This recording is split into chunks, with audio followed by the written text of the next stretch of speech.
Conversaciones sobre innovación y tecnología para llevar a Latinoamérica al siguiente nivel. Nos conectamos cada martes y jueves a las 9 de la mañana en LATAM 2050 con Ángel Morales. Somos divoxradio.com.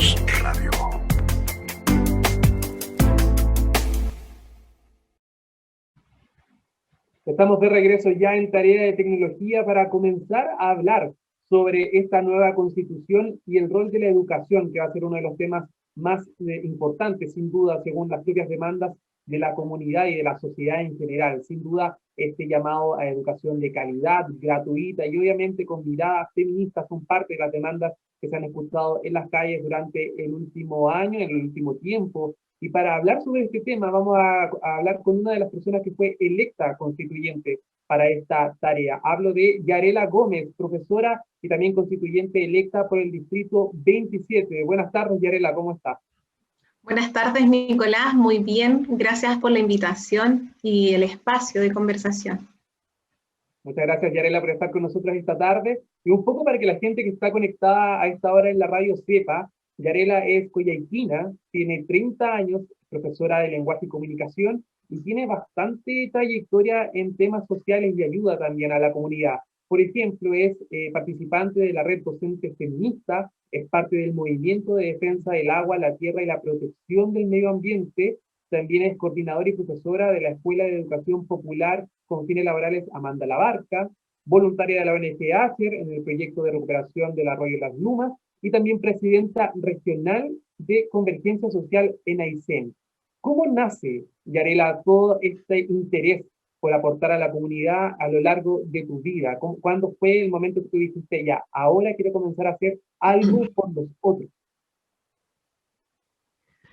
Esto se da de manera más bien natural. Yo crecí en una población, en Coyhaique, la población Los Ciervos, y estudié siempre en un liceo municipal. Entonces, evidentemente, todo se daba de manera colectiva, por lo menos así era en la región. ¿A qué me refiero con eso? Toda actividad involucraba la compañía de otros y otras. Nos crecimos de manera colectiva con más jóvenes. Y bueno, ya a los 14 años empecé a formar parte de la Junta de Vecinos como miembro, ¿cierto? Como parte de ella. Esto porque a partir de los 14 años no se podía inscribir. Por supuesto que esto surge también por inquietudes familiares. Mi madre es dirigente social, siempre ha sido presidenta de la Junta de Vecinos.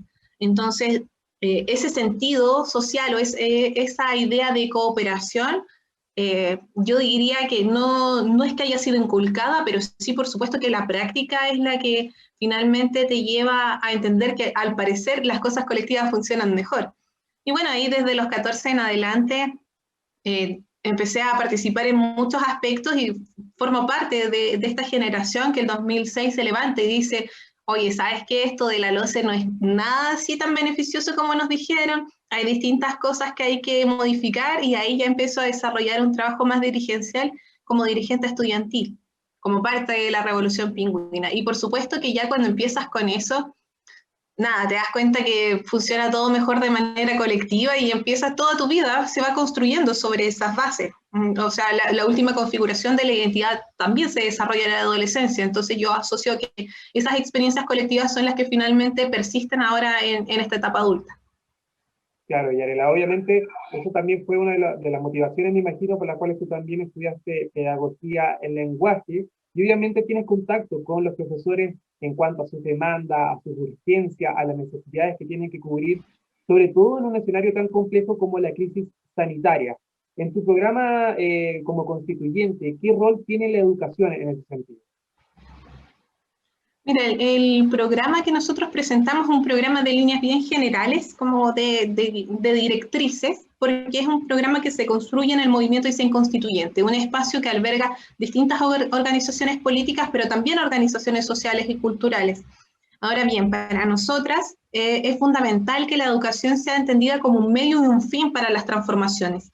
Por lo tanto, debiese ser un eje articulador de toda esta lectura constitucional, es decir, que cuando luego tengamos este libro, que ojalá llegue a todas las casas de nuestro país, ¿cierto?, podamos plebiscitar si queremos o no esta nueva constitución, entendiendo que uno de su mirada va a ser la educación en el centro. porque todos los procesos de transformación social pasan por la educación y también se asientan por medio de ella. Por eso para nosotras es fundamental que además el proceso constituyente en sí mismo sea un proceso educativo, en el entendido que es nuestra primera experiencia como sociedad en esta nueva forma de construcción política también y nueva forma de mediación política. Para nosotros eso es crucial y estamos desarrollando la misma línea que desarrollamos en campaña, que tiene que ver con lo educativo para poder luego tener una información y una opinión formada. Yarela, y en cuanto a tu contacto con tus pares, con los otros profesores, ¿notas que hay alguna demanda que es más importante que otra o que quizás gracias a la Constitución se puede dar una respuesta o una solución lo antes posible, sobre todo considerando las complicaciones que hay dentro de la pandemia, la demanda y la carga laboral que están sufriendo los profesores debido a que están respondiendo, por ejemplo, preguntas fuera del horario de clase, fuera del horario laboral incluso, y están como 24/7 al fin y al cabo. Los apoderados tienen contacto directo ahora con ellos gracias a plataformas digitales, gracias a tecnología que quizás antes no era tan utilizada y que obviamente la pandemia ha sido un recurso para tener contacto con los profesores, pero quizás el exceso en una demanda, por lo que hemos comentado en otros capítulos. ¿Hay algún tipo de necesidades urgentes para este gremio que quieran, por ejemplo, responder ustedes como profesores dentro de la nueva, de esta asamblea constituyente? Sin duda, hay una serie de elementos que se configuran en torno a la educación que son los que debiésemos avanzar y transformar en la nueva Constitución. Por ejemplo, el derecho garantizado al acceso a la educación y ciertas características que debe a su vez tener esta. Tiene que ser una educación que sea pública, gratuita, laica, intercultural, no sexista por lo demás. Esos son elementos que de sobremanera interesan al gremio en términos generales porque en su mayoría lo que yo conozco, las experiencias, yo me vinculo con profesores y profesoras de colegios municipales. Entonces, es un fuerte énfasis ahí, dado que hoy la educación funciona desde una mirada de mercantilización y por lo tanto se pondera de igual manera la educación pública con la privada y eso ha traído un detrimento también de las condiciones laborales, por supuesto, de las y los profesores y también de la calidad educativa en cuanto atendemos a mayor población, pero con los mismos recursos que además se asocian a los privados. Esos elementos son cruciales para poder entender una nueva configuración desde el plano educativo. Ahora bien, respecto de la pandemia, ha sido muy, muy complejo. La pandemia vino a visibilizar el agobio laboral ya existente dentro de los procesos educativos, pero además, claro, ha generado esta otra patita que le pone, le agrega también una variable, que en el fondo este tercer elemento, que es la familia, y que siempre como docentes hemos invocado, ¿cierto?, la importancia de las familias en los procesos educativos, hoy es crucial. Entonces, de golpe, las familias se incorporaron, espacios que muchas veces han estado bien alejados de los procesos educativos, no por un tema de que quieran o no quieran, sino que por el tema contextual. Es decir, las familias necesitan trabajar todos los días, prácticamente todo el día, y no solamente un padre o una madre, sino que toda la familia. Y eso siempre ha generado la dificultad de que se puedan asociar a los procesos pedagógicos. Y hoy, ante la pandemia, están obligadas a hacerlo. Y eso, por supuesto, que ha traído más agobio a las y los docentes, porque tienes que explicar todos estos procesos de formación de un día para otro, y justamente no hay tampoco límite en cuanto a cuál es tu jornada, cuál es el espacio que puedes utilizar, se entiende esta demanda 24/7, se entiende también la instantaneidad. Es decir, que si yo te pregunto ahora, tú me tienes que contestar, o sea, dentro de los 2 minutos, porque si no, no estás cumpliendo con tu trabajo, que también va muy asociado a esta lógica neoliberal de que estoy comprando un servicio, ¿no? O a ti te pagan para hacerlo. Yo creo que eso también tiene relación con la desvalorización que ha existido desde la pedagogía en torno también a las mismas decisiones políticas, es decir, lo que hemos visto en pandemia y cómo se ha denostado, menoscabado a la labor docente por parte de autoridades del gobierno, viene simplemente a revalidar todo esto que ya existía prepandemia.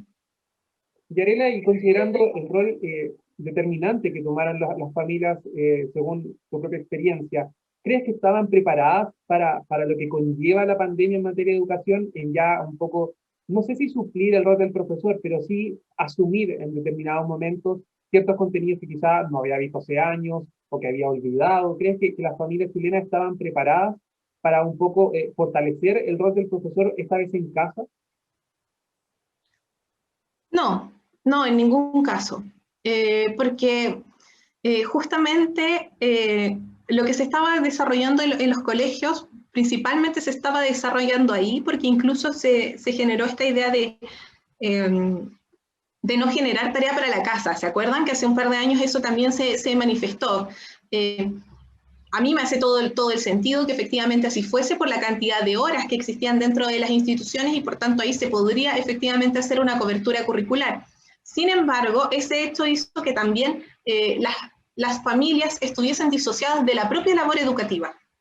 Por tanto, fue de sopetón. A mi parecer, como que de un día para otro tuviste que no solamente desarrollar estas tareas para la casa que ya habías dejado relegadas en el pasado y ya no estabas realizando, sino que además entender la dinámica de cómo se desarrolla un proceso pedagógico, cómo entiende mi hijo o mi hija. Esos elementos son propios de la pedagogía. Entonces, claro, yo puedo conocerlo, puedo conocerla en su faceta más, podríamos decirlo, más desde el amor, ya no con la estrategia. Y no han existido tampoco formaciones como para plantear ciertas estrategias que pudiesen ser utilizadas y replicadas por las familias para facilitar ese proceso. Eso ha sido bastante complejo y además a eso sumarle que además en Chile tenemos, no solamente en Chile, sino que en Latinoamérica en general tenemos una brecha digital muy alta, que es quienes tienen acceso a los medios, ¿cierto? Internet, computadores, etcétera. Y, por cierto, que también tenemos una brecha tecnológica, es decir, que quienes tienen acceso a estos medios sepan utilizarlos. Entonces, todo eso tuvo que ser de un día para otro, adquirir medios, luego tener que aprender a utilizar estas plataformas, buscar el Classroom y otros elementos que son nuevos y se incorporan ahora a las familias y a los procesos educativos de manera constante, y además el enseñar, el hacer el juego ese cognitivo para que efectivamente puedan entender qué es lo que estoy planteando. Ese tipo de cosas nadie estaba preparado. Claro, pero ahí hay un tema porque hay algunos que obviamente dicen, los padres quizás no estaban tan capacitados por el tema de la brecha digital, quizás no recordaban los contenidos de una manera tan pedagógica, por decirlo así, o tan específica, sino que eran más recuerdos, más memorias, que se les faltaba profundizar un poco en eso, pero también se habla de que los jóvenes y los niños son nativos digitales. Ellos ya de manera independiente pueden manejarse en plataformas, pueden conectarse a redes, pero aún así el desarrollo de las clases se ha visto interrumpido, también según la encuesta y las mediciones del Ministerio de Educación, los niveles de aprendizaje se han retrocedido en comparación a las jornadas presenciales. Entonces ahí también dicen como a lo mejor el problema es el profesor, es el cómo se está entregando el contenido. ¿Cuál ahí son las variables importantes a considerar? ¿El tema del interés por parte del niño o solamente la brecha digital? No, son múltiples variables, es decir, la brecha digital solamente es una de las variables que se consideran. Claro, ser nativo digital no te dice nada más que solo tuviste acceso desde la infancia, probablemente te creciste con un teléfono en la mano, pero otra cosa es que lo sepas utilizar y que sepas efectivamente generar la comunicación que requieres. Esos elementos es una de las variables que podríamos considerar, pero sin duda hay otros, o sea, la automotivación, trabajar en la autoestima, en la ansiedad que te puede generar o la frustración que te puede generar estar atrás de una pantalla, cuando esa presencialidad, ese gesto que pudiste leer o esa interacción de persona a persona que se da en el proceso educativo no se está dando por intermedio de las pantallas, evidentemente que eso va a generar otras dificultades asociadas al conocimiento, ¿cierto? De poder desarrollar la habilidad. Y por otra parte, creo que acá se ha puesto mucho el énfasis en la escolarización y entiendo por qué se da, porque en el fondo las escuelas también fueron incrementando o abriéndose cada vez más a mayor cantidad de horas con los espacios a posterior de las clases para poder insertarse en el mundo laboral. Pero no hemos tocado, a mi parecer, con cuál fue la estrategia educativa que se debió desarrollar y que no se ha hecho en Chile. Nosotros debimos haber desarrollado una estrategia a distancia, que efectivamente pudiese ser sostenible, que efectivamente pudiese desarrollar habilidades y no estar todo el tiempo cambiando de un método a otro, que estás una semana acá, que ahora la otra semana no, que luego viene la cuarentena, y bueno, que ahora nos vamos a un sistema híbrido, y que tienes un día clases online y que al otro lo tienes presencial. Eso nos va a generar un proceso de aprendizaje, y los resultados que estamos viendo hoy son resultados de un manejo inexperto en materia educativa respecto de los procesos de aprendizaje y entendimiento que debiese haber previsto, ¿cierto?, el ministerio. Yo creo que todos esos elementos configuran, a mi parecer, la situación que tenemos hoy, que es una situación gravísima respecto de la adquisición de conocimiento, el desarrollo de habilidades y, por cierto, también de la inserción laboral de las mujeres que hoy han tenido que llevar principalmente a su cargo, además de las labores de cuidado tradicionales que estaban realizando, los procesos formativos de educación a distancia de sus propios hijos e hijas. Y creo que no solamente de las mujeres en ese sentido, también de los padres que están al cuidado de los niños, que tienen que también asumir esa responsabilidad. Es súper importante entonces, Yarela, hacer énfasis en eso. Faltó quizás un poco de preparación por parte de las autoridades, sobre todo ante un escenario tan incierto como era la pandemia, donde no tenía una fecha clara de término. Me imagino que en ese sentido tu evaluación y las críticas hacia el Ministerio de Educación en este sentido van en esa mirada, que faltó preparación. Sí, sí, sin duda. Respecto de lo que tú mencionabas, efectivamente, están también los padres. El punto al que yo iba es que el retroceso en la inserción laboral de mujeres se ha incrementado y hemos retrocedido por lo menos 10 años en inserción laboral porque justamente son aquellas que se han tenido que quedar mayoritariamente haciéndolo. Esa era como la clarificación. Y sí, por cierto, yo esperaba que nosotros, o sea, por lo menos desde la región, nosotros veíamos desde fuera cómo se estaba desarrollando el proceso del COVID. Primero lo vimos que venía lejos, ¿cierto? Teníamos ahí China, después Europa, después en Santiago. Y yo dije, bueno, con todos estos meses de antelación, podemos pensar en una estrategia que nos permita asumir este desafío, como eso, como un desafío ante esta emergencia. Eso no sucedió, pero yo esperaba que sucediese este año, porque ya tuvimos un año de tránsito donde pudimos haber probado distintas formas, todos los colegios lo hicieron, o sea, yo trabajo en un programa educativo que trabaja con toda la región de Aysén, y eso me permite ver distintas realidades en los colegios, y todos iban mostrando, no sé, voy a aplicar este método, no, sabes que en realidad no tuvo buenos resultados, este otro, entonces adquiriste un conocimiento y una experiencia de un año. Eso debió haber sido soporte para la estrategia de este año. No empezar nuevamente a inventar, porque justamente esta experiencia que ya teníamos nos podía haber estructurado una estrategia a distancia que sea firme y que efectivamente las familias pudiesen decir, ¿sabes qué? Ya, ahora sí agarramos ritmo, ahora estamos entendiendo cómo funciona, porque eso es importante. Si finalmente una de las cosas que genera la escuela y que no se puede generar a distancia es justamente este método. El hábito de ir, de estudiar, de hacer esto, es muy difícil que eso suceda en casa porque además tenemos dificultades que son materiales, las casas suelen ser pequeñas, no hay un espacio fijo donde cada uno pudiese desarrollar sus labores, los ruidos ambientales, yo sé que las salas están siempre con mucho ruido, pero es distinto que tener que estar constantemente pensando en que si generas este ruido, quizás mi papá o mi mamá que está en el teletrabajo se va a desconcentrar. Ese tipo de cosas evidentemente no se consideran cuando planteamos la estrategia. Yo creo que se puede avanzar en eso, se puede avanzar, pero recopilando las experiencias ya vividas. Es decir, cuáles son los aprendizajes significativos que podemos rescatar de las experiencias en todo ámbito educativo en torno a la pandemia. Basándonos en eso, podríamos pensar en una estrategia que sea más efectiva. Entonces ahí hay harto tema pendiente entonces para seguir hablando, porque hay que ver el tema de cómo se podría implementar ya con toda esta experiencia de los años anteriores.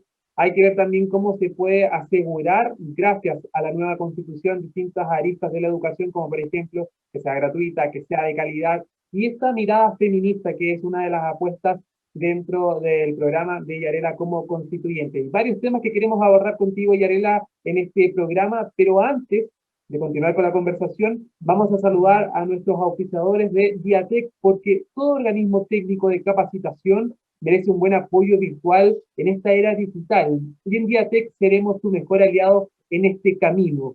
Con más de 5 años de experiencia en el desarrollo de métodos de capacitación online y producción de recursos de aprendizaje, Viatec te invita a innovar con una plataforma web e-learning que se adapte a tus necesidades.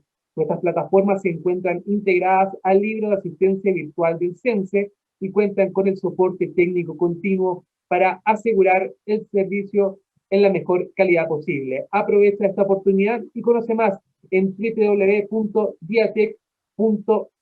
Muchas gracias, Viatec, por acompañarnos nuevamente acá en Tarea de Tecnología, y nosotros nos vamos a una canción y a la vuelta seguimos conversando con Yarela Gómez sobre la educación, la nueva constitución y todas las demandas en esta materia acá en Tarea de Tecnología. No te quedes fuera.